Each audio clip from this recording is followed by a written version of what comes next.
আলহামদুলিল্লাহ, আসসালাতু আসসালামু আলাইকা ইয়া রাসূলুল্লাহ।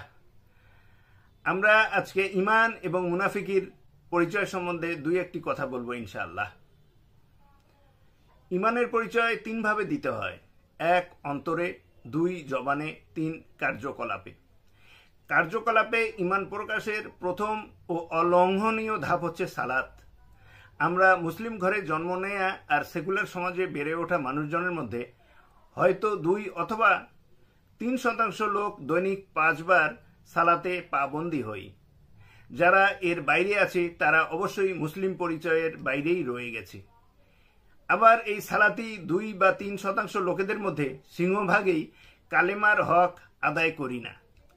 কালেমার হক আদায় বলতে অতি সংক্ষেপে বলা যায়, জীবনের সকল স্তরে কুরআন সুন্নাহর অনুসরণ করে চলা, অনুসরণ করতে চেষ্টা করা, বাধা আসলে বাধা ডিঙ্গানোর চেষ্টা অব্যাহত রাখা, আর এ কাজে পরিবার, বন্ধুবান্ধব ও নিকটজনদেরকে সাহায্য সহযোগিতা করা।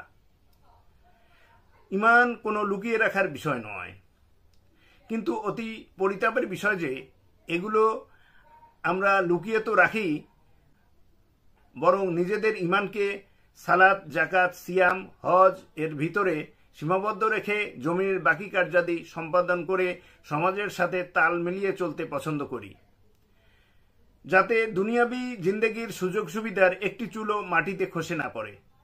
মসজিদে বা ঘরে সালাত আদায়ের পর দিনের মাপকাঠিটি তথা ঈমানের মাপকাঠিটি পকেটে পুরে বা বাসার ড্রয়ারে তালাবদ্ধ করে জমিনে বের হই।